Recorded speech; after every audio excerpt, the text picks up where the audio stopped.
recorded at Get a Grip Studios in Toronto, Canada, a Get a Grip management production and in association with the Get a Grip on Lighting podcast.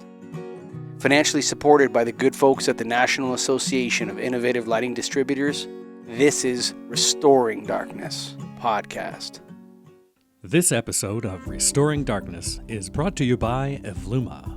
If you're serious about contributing to the reduction of light pollution, go to evluma.com, hover over products, and click on Dark Sky Friendly Lighting.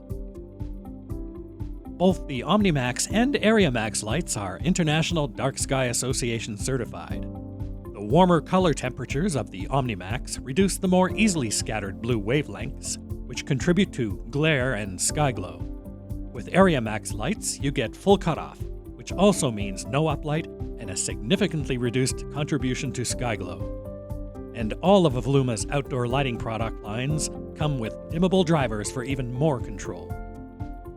If your customer is looking for dark sky-friendly fixtures with energy savings while still meeting the demands of decorative lighting, look no further than Evluma. Evluma, illuminating the pursuit of dark skies. Welcome back, folks, to the Restoring Darkness podcast and video show, actually.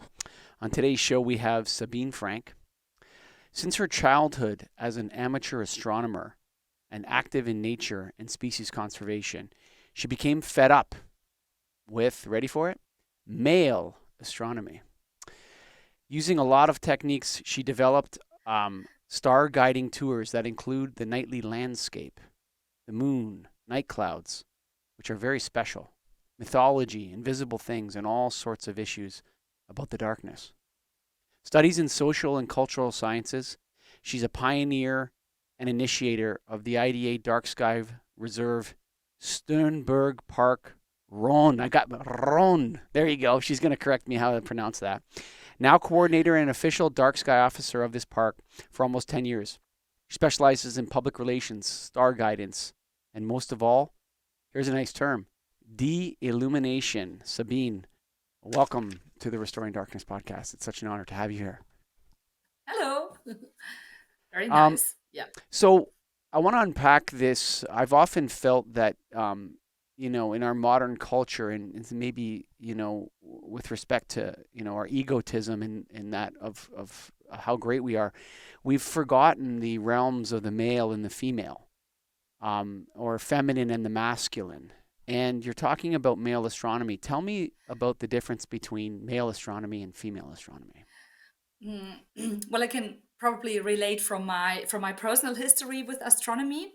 The thing was, I was never keen on telescopes because they were just like too heavy to carry. I mean, these days it's changed a lot, but when I started, I only knew men doing astronomy, and I only knew men using telescopes and cameras and a lot of equipment.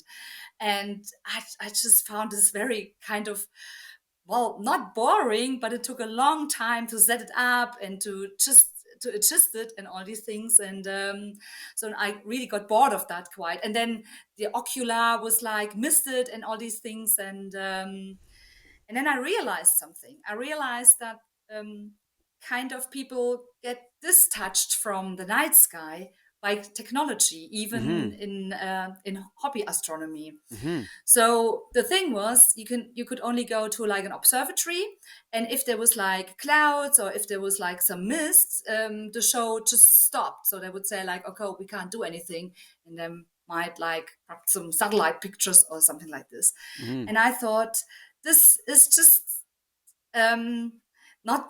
This can't be astronomy. Astronomy just means like you are waiting for like a hole in the clouds, or you just walk around, you hear noises, you can feel how the air gets cooler, how the air gets more moist, yeah, and it gets more quiet. And I think with all this technique, all these aspects just got lost.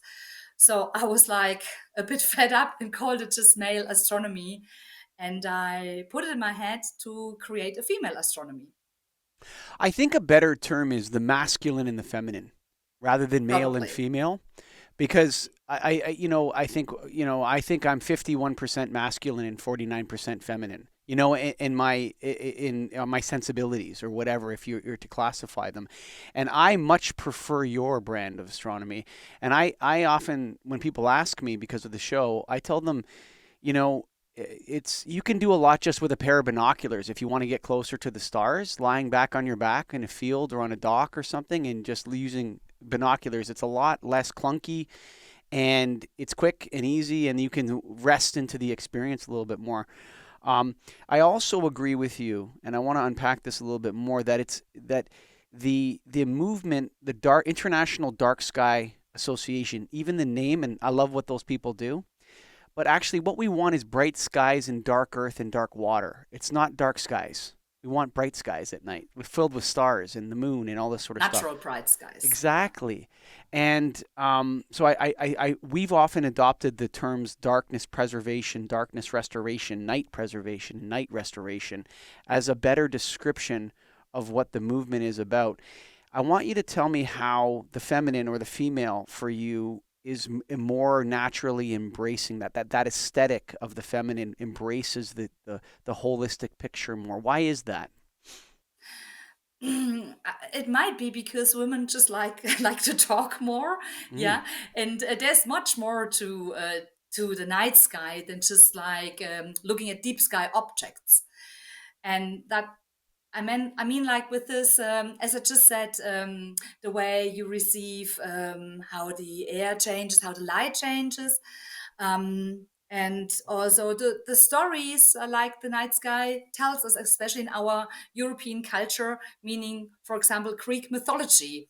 mm, And I know from my male astronomy friends, they really don't like telling these stories because they find them tacky or too girlishy or whatever, because there's always a lot of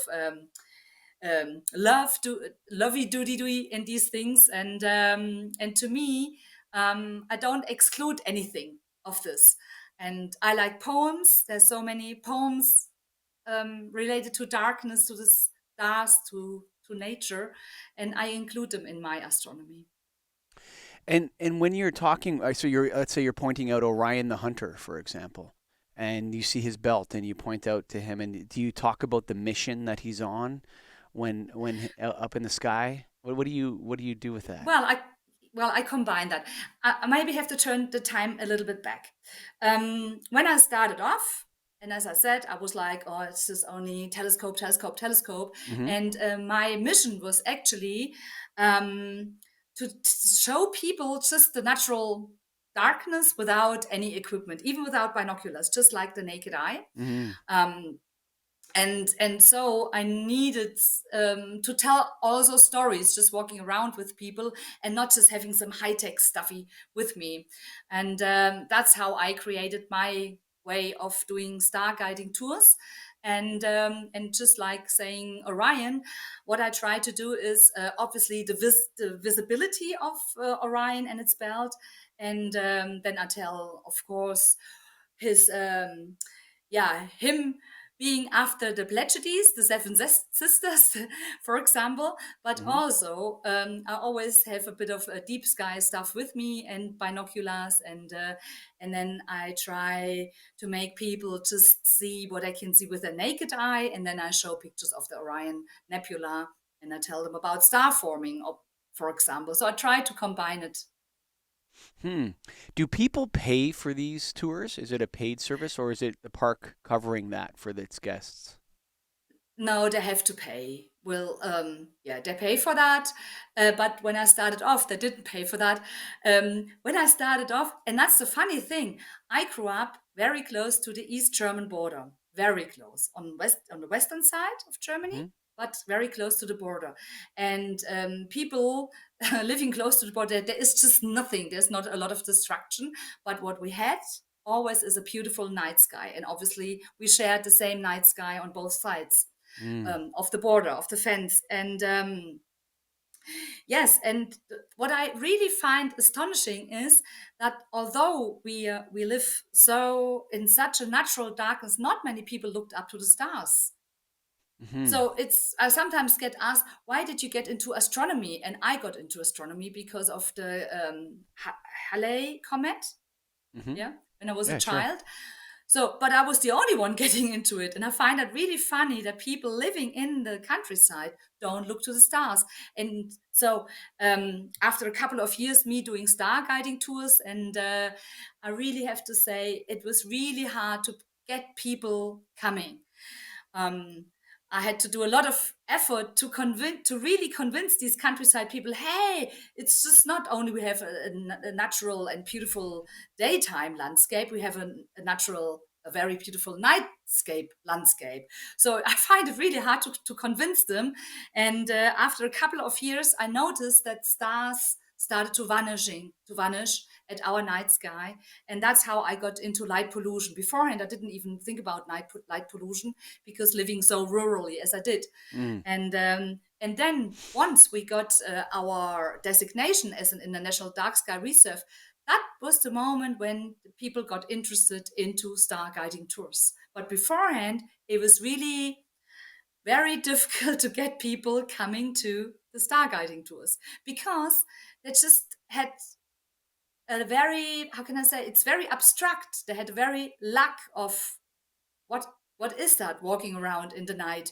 I might fall, I might get eaten by a wild pig or whatever. So there was Sure. a lot of concerns, and I still find that funny that people living in the countryside don't notice the beauty of the night sky. Yeah, it, And it does strike me as strange.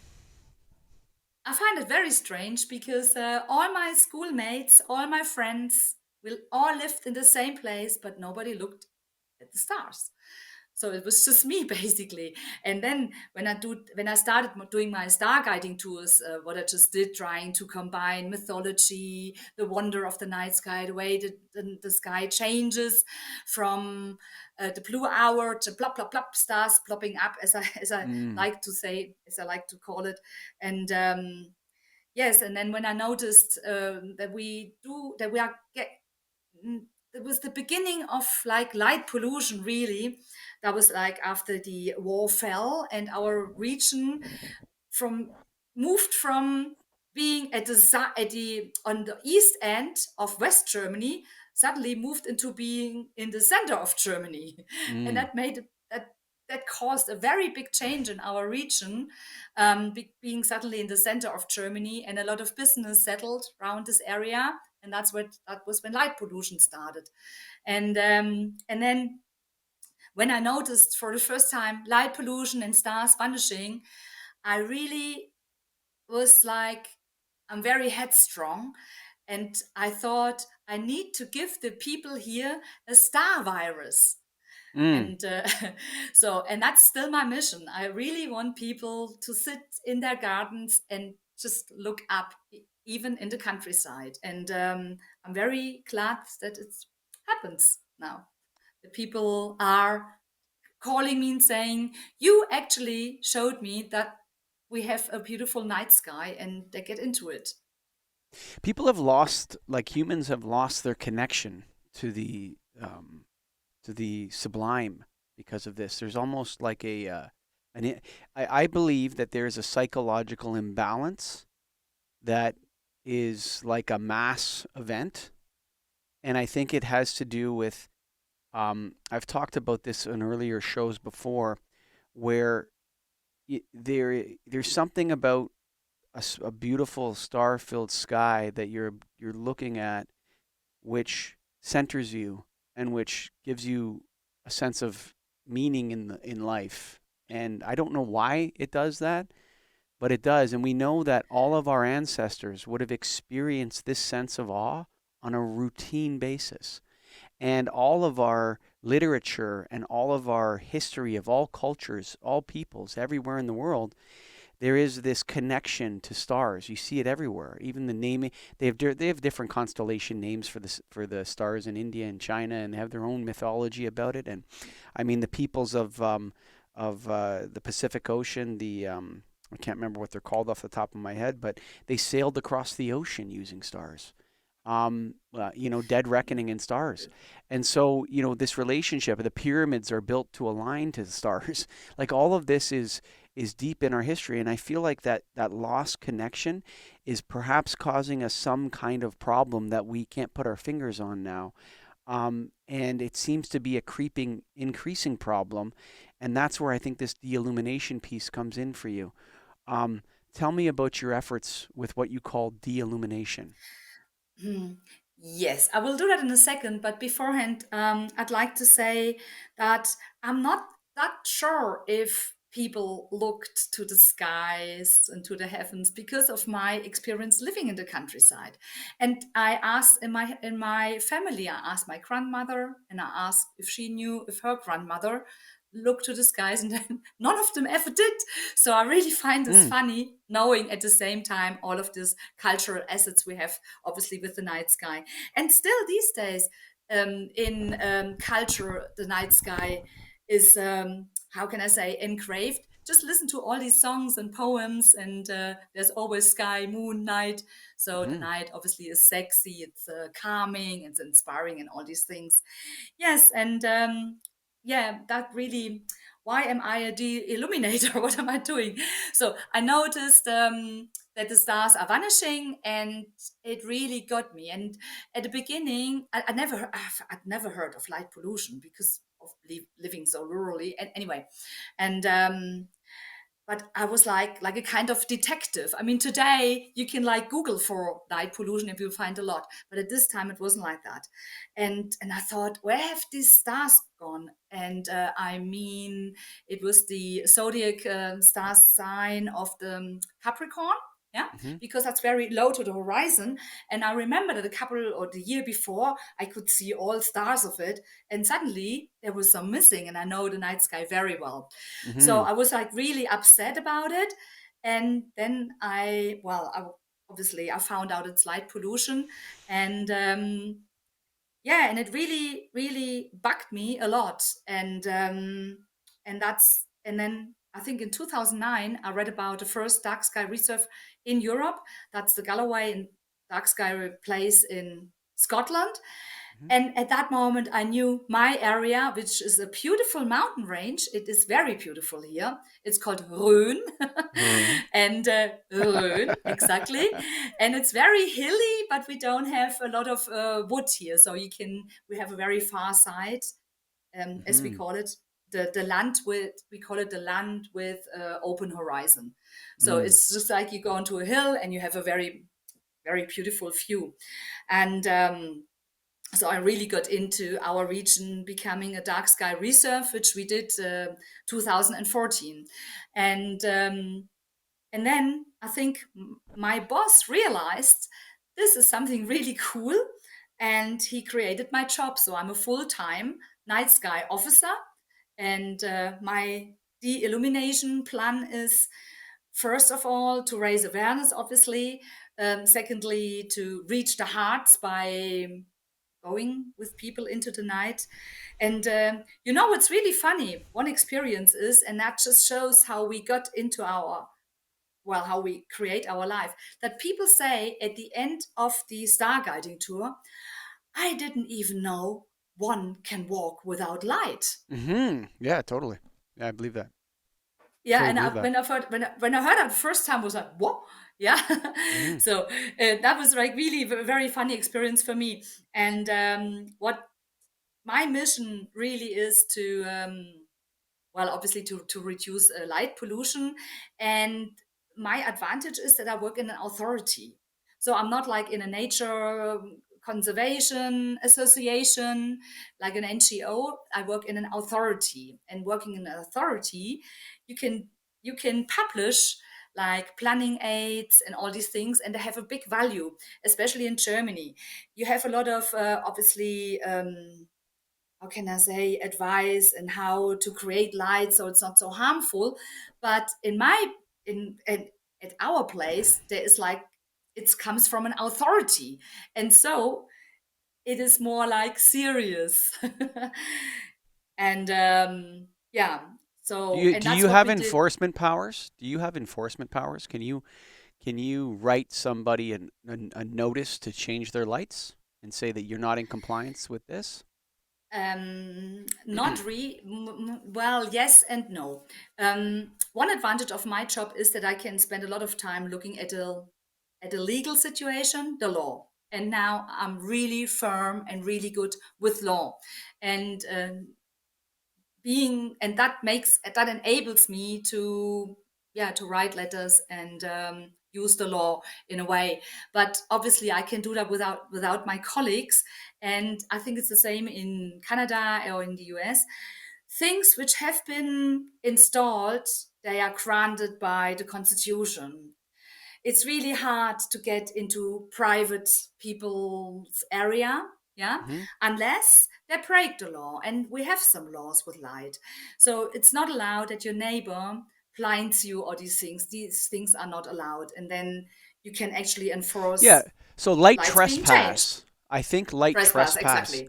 is Light pollution. enforceable. Like you can enforce a light trespass on somebody and say, hey, your light is spilling onto my farm. I live in the country as well. I live in a rural area. And to the southwest of me is a massive glow of the city of Toronto, and you can see it. It turns into like a purple haze on the horizon. But to the northeast and to the north and to the east, there's very little light. So you see, like, you can really see the effect of light pollution where I live and how the stars fade into nothing as you turn towards Toronto. Um, but so you actually can make people change their lights on a light trespass order or something like that. um, to a limited amount.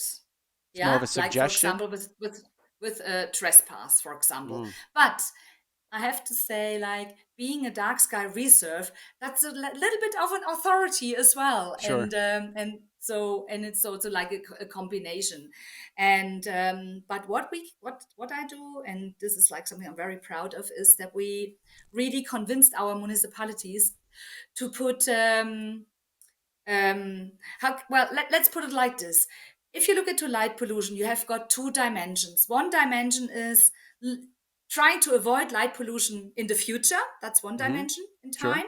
And the other dimension is improving bad light, which has already been installed. Sure. So, and I try to look into both directions, obviously. And looking into the future, we created very good planning aids Hmm. for like municipalities, for architects, for planners, for homeowners, and all these things. They are very technical and explain a lot. And they're used all over the place in Germany. I'm very glad about it. And as I said before, it has been published by an authority, which makes it a bit more authority Hmm. in this sense. And the good thing is, um, the technical guidelines or the technical specifications we put into the planning aids um, can be used to be enforced via building land development plans. You know what I Mm. mean? When you have Yeah, I do. like when new Sure. land gets developed, yeah. Sure. And this is actually if a and in Germany it's like this, that the municipalities um, make these land development plans, and if they put in our technical specifications to reduce light, that's law. Yeah, so we make Hmm. law in that way using land development plans. And now we're into like lighting ordinances and making municipality light in Germany is a municipality thing. Hmm. Yeah, so you need to convince the mayor, you need to convince the representative, you need to, Hmm. yeah, convince in a way the people living there. I mean, due to the energy crisis we have, although light pollution is always a waste of energy, but because Hmm. of the Russian war in the Ukraine, we have a bit of a energy crisis, and a lot of municipalities switch off now at night. It's like a kind of what? So the things Sure. we've been fighting for so many years, no, we can't do that, we can't do that. Suddenly we can, because electricity has become very expensive. Hmm. And the municipalities, they are checking like where can we save money and energy and CO2, as you and I know. And yeah, and a lot of municipalities now in our dark sky reserve start switching off the light at night, like at 11 o'clock. So in this way, well, um, it's a shame that we need a war to switch off the light at night. Yeah, so that this is like the things looking into the future, trying to avoid light pollution, and looking backwards, trying to optimize. That's a little bit harder, obviously, because of the constitutional law that you can't really force people unless they break the law to change their lights if Hmm. they don't want to. But I've got a really cool thing, and that might be an inspiration for all the listeners. Um, the the Chamber of Commerce in our place kind of likes our Sternenpark, our dark sky reserve, and we created together a an award. It is called Awareness Award. Hmm. Yeah, because the main polluters are obviously not homeowners, because they have neighbors and try to be careful with neighbors. But the main source of light pollution is industry and commercial light. Hmm. And by creating this award, Awareness Award, together with the Chamber of Commerce, we have a completely new access to the main polluters, because it's not like the authority or the green people. It's a Chamber of Commerce who wants the, the companies to reduce light pollution, and that's Hmm. really good, and we've already reached a lot with that. And Fabulous. that's really great. And the boss of the Chamber of Commerce, he is really proud of it, and he Yeah. tells his other Chamber of Commerce like we've done something really cool. Because the thing is, many commercial companies, they have like on their websites, like they do a lot of for sustainability and biodiversity. But you and I know, looking at the dark side, they all have a blind spot. And so we use that and saying you can't just like say having doing a lot for climate and doing a lot for biodiversity, and at night you just spill light all over the place. And but as I said, it's not like me coming like do. It's a Chamber of Commerce, and we're quite successful, I have to say, You know, with that. I believe in that. I think that persuasion and convincing are far more powerful than I like the word persuasion, because you bring people to your perspective. You share. You know, you're not forcing them. I think you're inviting them to join an environmental movement. I feel that the darkness restoration movement is an environmental issue on par with plastics in the ocean, CO2, biodiversity. It's not a metaphor. It's not a metaphor, light pollution. It's a real thing. And of all of those problems that we talked about, this is a solvable problem. We can fix most of it. Yes, we could. Yeah. Looking at light pollution and turning the time back, when we first started off with our dark sky reserve, the LED, the lighting, the LED Hmm. was not as, how can I say, not as much as on the market as it is now. Hmm. So when we started off, we looked at the illumination of sporting fields, football Hmm. fields, churches, and street lights. Yeah, Hmm. and these days we're looking at gardens. Yeah, who would have thought that light, don't know, travels into the garden? Yeah, Hmm. Sure. um, because people start illuminating their houses, The started trees. their trees and all these things. And well, and so you need to, at the same time as you try to persuade the people, something new is on the market coming from China being cheap. Yeah. Yeah, well, so I would have never thought so, but I agree with you. At the same time, I have partners like in the nature conservation Hmm. associations here, and they they actually sometimes get really angry with light pollution, and then they're the bad guys. Yeah, so we play a bit of good guy and bad guy, Yeah, I and work mean, together. sometimes you know you need the carrot and the stick, right, for the donkey, right? Sometimes you need both. I agree with that. Because the donkey, wants to go in the same direction, round and round in circles. He doesn't have a problem with that, right? But when you try to take the donkey off the wheel and walk him down the road, maybe he doesn't want to go in this direction or that direction, and he needs a carrot hung in front of him, and sometimes he needs a whack in the butt to go. So yeah, I think it's a two-pronged strategy with enforcement and persuasion and advocacy, and both sides of the argument are very important to build momentum and to get people adopting it on their own. And then there's the stragglers that are left that need a little bit of enforcement to help them along. My concern, whenever I speak to people on the podcasts I do, and I do a lot of podcasts on the lighting industry and dark skies in this arena, 3-4 a week. What I notice is there's a lot of focus on on development, on new construction, and how much we can do in new development. But most buildings are already built. Okay, that's going to be true forever, right? Most buildings are already built, and then you have like this balance between, like, if you've ever been on a river cruise on the Seine River in France and you see the Eiffel Tower, it's absolutely spectacularly gorgeous when it's lit up at night.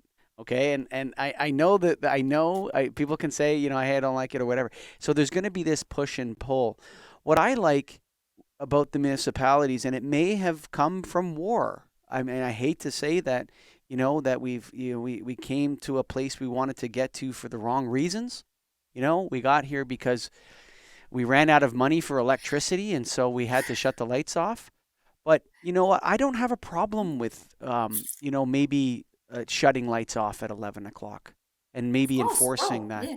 Well, you see, that's very funny because before the war, municipalities switched here off as well, mainly because of money reasons and saving money. But they did. And obviously, there was a lot of objection because people are so detached from natural darkness that I think they get robbed and all these things, which is all rubbish, as we know. And so they switched off beforehand as well. It's just like now with the war, more municipalities switch off.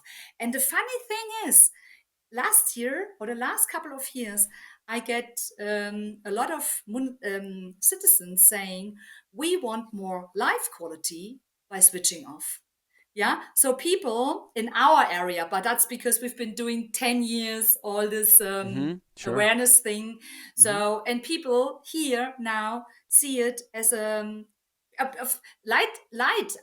What is artificial light? It's just artificial light. It's not more. It's just like boring artificial light. And I feel deprived of darkness, and other Hmm. people feel deprived of darkness as well. Most certainly feel deprived of darkness when I walk through a street and there's street lights. And anyway, and we talk about like 11 o'clock or so.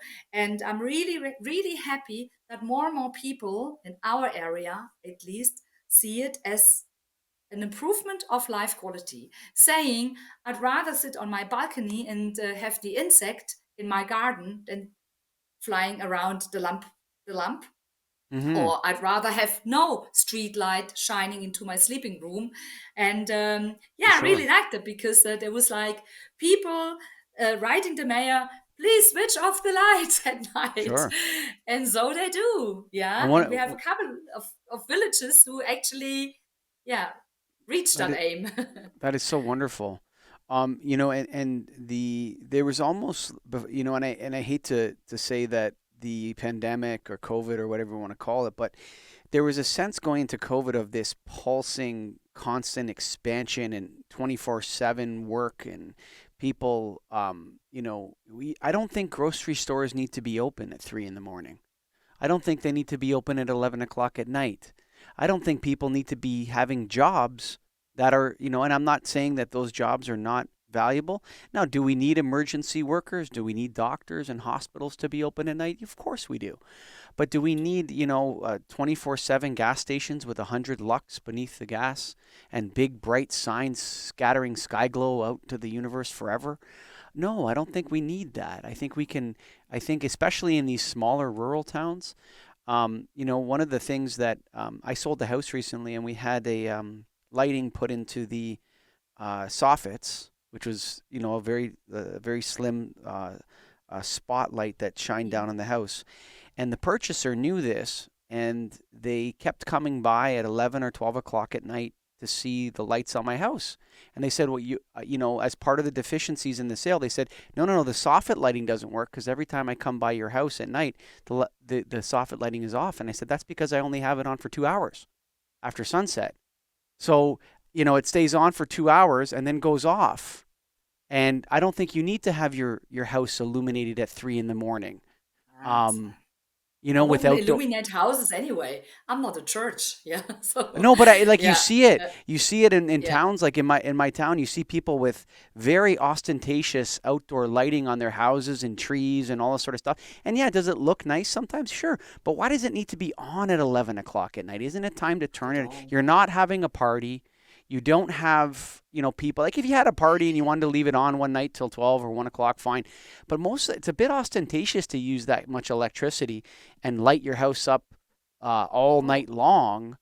That's LED. This Yeah. is what the LED did, because everything that gets cheap gets overused. If this is like flying, if this is meat, if this is like cruises on big ships, yeah.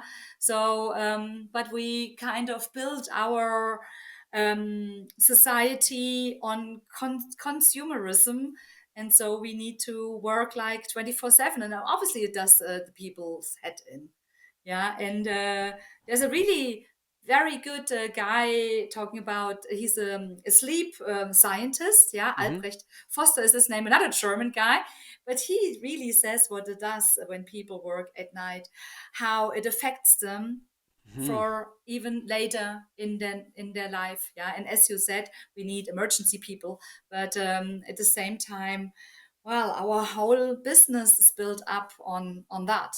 Yeah, and so I call my I'm a climate activist as well and a vegan for all good reasons in this world. I'm don't eat any animal stuff, but I call my starguiding tours climate friendly far distance travels, because obviously we can see Mm-hmm. Andromeda galaxy with the Mm-hmm. naked eye, and that's 2.5 million light years away from us. So I call this like it's a very climate friendly journey. And and I try to make people do that. And obviously we realize climate change in Europe as well, because with horrible drafts in the summer and no night sky at all in the winter because it's all cloudy and rainy. And but I don't know if people actually get convinced that less is more. Less light pollution is more stars, obviously.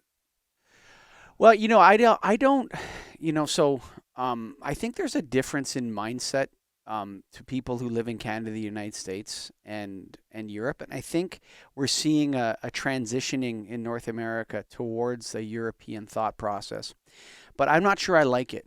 And one of those thought processes that there's a limit to what we can achieve, or there's some sort of we must suffer, or we need to be hyper efficient, or these kinds of things. Which I work in the energy efficiency business. I work in the waste management business every day.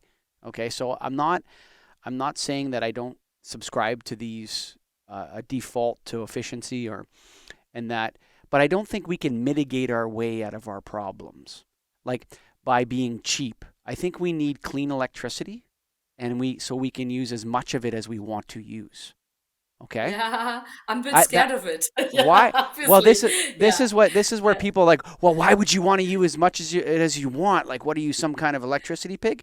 No, it's just that being able to use as much electricity, as clean electricity as I want, is what I want to do, right? Like Yeah, and it. as long as it doesn't mean more artificial light. Yeah. Well, here's my So next point. absolutely. My next point Yeah. is this. My next point is this. There's absolutely no reason for light pollution. Like, we can solve most of our light pollution problems with technology. It's not an engineering issue. It's not a deployment issue. It's simply the will to do it. That's all it is. Just switch off. Yeah. Switching off is like the number one thing. But even in areas where we we need lighting, because there are going to be areas where we need electric light at night. It's going to be, areas. We have the technology to eliminate the sky glow portion of it, and the simple shielding, color temperatures, all this sort of stuff would solve a lot of problems. So there's no excuse for it. And so I'm an advocate for that, and I think that we need to deploy these technologies. The final point on that, Sabine, that I've been saying, and Scott's going to tell me that I've said this too many times on the show, but this represents the single largest. I know that maybe you're not so into maybe the business side of it, but it's a massive opportunity for the lighting industry to make a ton of money. Like, I hate to say it, but that means that every light fixture outside is now available to be adjusted, replaced. Lighting controls. The absolute number one case for lighting controls is within the darkness restoration movement across the world, where we deploy these technologies to turn off, dim. They've done studies already that if you dim lights, outdoor lights, by 50% and change the color from 5,000K to 2,200K over the course of half an hour, nobody even notices. Nobody Of course even not. notices. The eye can't Yeah. exactly. You see, you would like the lamp. It's just having sunset. Yeah, it's getting dark here, and I've got a 2,200K just outside my window, and that gets reduced to 50%. I think in 2 hours. Yeah. Yeah. People So don't even and notice. obviously we saw that doing the conversions in our place, that light pollution did reduce. We saw that. How do you measure light pollution? We've got a measurement network. Yeah, it's called we use not SQM. You know the SQM handheld. You Mm-hmm. probably know. Yeah, Mm-hmm. the sky quality meter. We don't use that. We use TESS. It has been developed by the University of Madrid. It's kind of the same thing. It's a photo lens measuring light pollution, and we live rural, but we have a quite a big city not far from here, which is called Fulda, and Fulda is next to Flagstaff, dark sky city number 2 in the world. Mm-hmm. And so we've got a measuring network from reaching from Fulda into the most rural places of the mountain range Rhön, and so we measure that. Yeah, and also what else we do is we take pictures on a regular basis, and and use satellites using Chris Kyber's help. Sure. Yeah, you know Chris, and Sure. yeah, we can actually see that in some places light pollution definitely got reduced. But there isn't a standard measurement worldwide, is there, for light pollution measuring? No, not yet. Yeah, So I wouldn't know how there's to do two that ways. because There's two ideas from it. One of them is to look down from either space or air yeah, balloons, right? And these are yeah, usually lighting people that want to do this. So lighting people want to look at the lights, right? mm, And astronomers say, no, you don't have to do that. You just need to look at yeah, the sky. yeah, and You have to- also the vertical illuminance. yes. Yeah, I yeah. think, I think we need That's to, what we found out with Chris. Yeah, that we walked around with an app, counting and note documenting all lighting fixtures we saw, and then mhm, we tried to correlate it with satellite pictures, and we see it just doesn't work. Yeah, mm, because and also the measuring, we can see that with our with our test network, it really depends on so many factors. It's like the moon, obviously. sure, It's the Milky Way, yeah, and sure. also it's moisture. Yeah, it's Hmm. all kind of things that affects measuring. I find it really, really difficult, and in after having been doing that for so many years, I'm convinced digital cameras probably are probably the best. Using a um, sky meter program Mm, showing with the colors, and also, Scott, what is it worth to have like a kind of SQM magnitude thingy? I go to a mayor and I tell him, look, in your municipality, it's 19.8, yeah, blah blah. Exactly. Yeah. So, and obviously, seeing is believing, and to mhm, make light pollution visible, that's something that convinces the mayors more than some, fancy numbers. mhm. I agree with you. Sabine, is there any final? We're coming up on 45 minutes, if you can believe it. Is there any Oh. final thoughts you have for the Restoring Darkness listeners that you want to tell them? What can I tell them? Well, just hello darkness, enjoy the darkness. I'm like not very good with words of how to describe how inspiring, of course, fascinating, calming the darkness is. I sometimes get asked, what is so fascinating about it? And I just can't describe it. It's just my simple awe. I get off the bus and I could walk down the road which is lit up, and I always choose the road which is not lit up, and I just love it. And yeah, it's just restore darkness. So Yeah. we were just recording this after because Sabine and I started talking about this. So we're gonna pack this on to the end of the show. And Sabine was just telling me that there's no law in Germany that says that a street has to be lit. That is so interesting because here's the problem with the regulatory side of this, which is like, oh, if something happens and you went dark sky friendly, then you could be liable for a lawsuit or something like this in Canada. Like, let's say, I wonder to myself if the I don't think problem, it is like that. hang on, let me just make my point. I wonder if the problem comes in when you actually install electric light, then it's subject to codes and tolerances and certain amounts of light. But if you don't install a light at all, there's no regulation on that. Right? It's like Exactly. that's non-regulated. There's just no light fix, or there's no light there. So then this is governed by this set of codes. And but if there is a light there, well then you need you need zero point 0.5 foot candles minimum average. You need this, you need that, you need this, and it has to do this, and it has to be that, and it has to be this high, and whatever. Like it's if you install the lights, now you're in trouble. But if you don't install the lights, then there may be no Yeah. regulation. That's super interesting. That is very interesting. Well, yes, yes and no. So the thing is, there is no such law in Germany saying that you have to light up the road. Hmm. And I have some municipalities. Well, actually, the Rhön, our area, has got parts in Bavaria, in Hessian, where I live, and Hmm. in the eastern part of Germany, Thuringia. And there are villages that don't even have street lights, yeah, and they don't Mm. even want street lights because they're Sure. not used to it. And also what you say, it's like in our place kind of true, because if the municipality decides to put up light, they sometimes use industry rules, but they don't have to. So they might put up a candle if they want to. Sure. And that's what I try to do with my municipalities. I try to free them from a ghost telling them you have to light up the roads, otherwise you're liable, because you're not liable. The thing is, if something happens on the road, maybe even during daytime there's a lot of accidents, and you couldn't blame the sun for that, because at daytime so it was the sun's fault, not mine. That's hilarious. Yeah. It's so true. Yes, and the thing is, there's like more. There is other reasons, much better measurements to make the road safe. That's, for example, reducing speed. For example, yeah, making better markings on the We right can or the left. reflective markings, Exactly, use reflecting photoluminescent markings. strips, photoluminescent strips. Yeah, there's all sorts of things you can do. Exactly. There's Hmm. so many alternatives to light, and Sure. that's what I do. That's why I'm a De-Illuminator.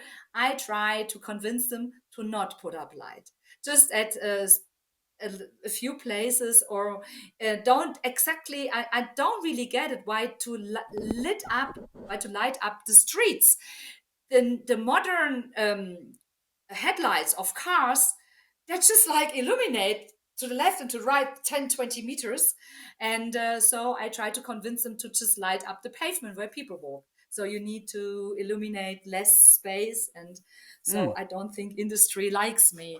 And who is liable if something happens?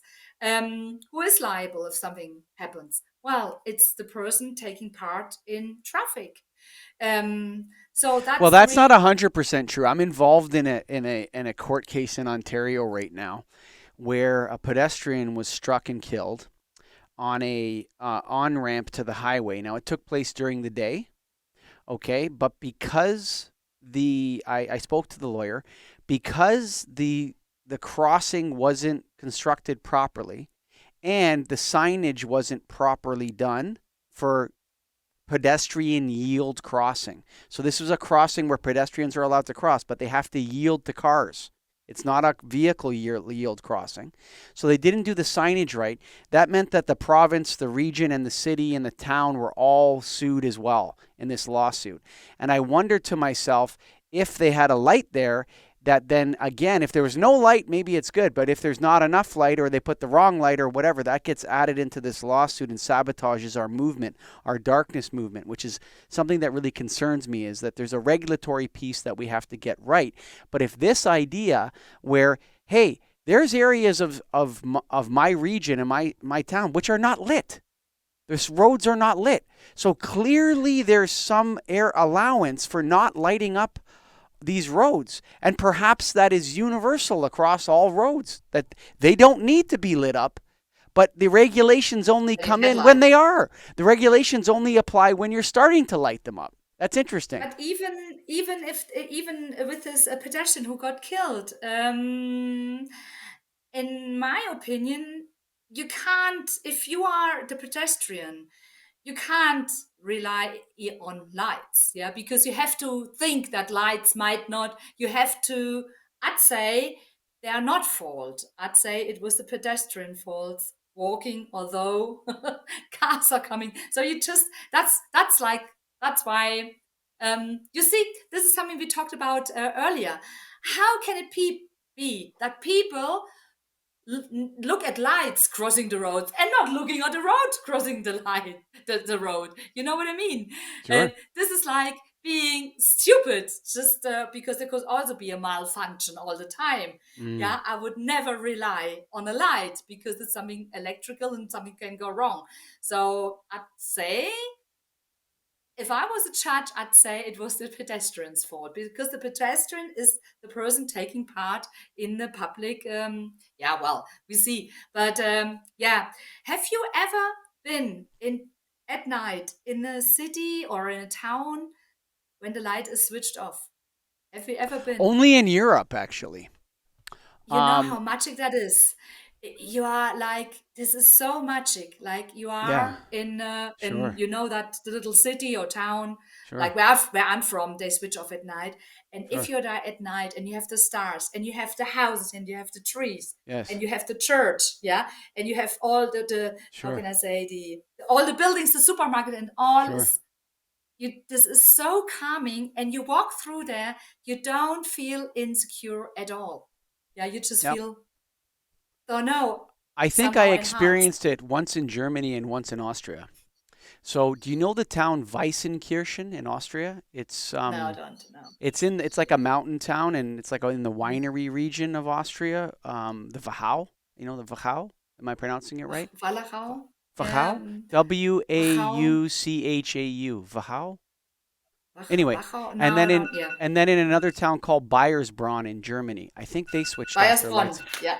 Hmm? And yeah, so I was in at night, and I remember it being so. It's in the Black Forest, the Yeah. Schwarzwald. Is that it? Schwarzwald? Schwarzwald, yeah. My Yeah. mom's from there, yeah. Yeah. So I remember, getting into a cab, and everything was dark everywhere.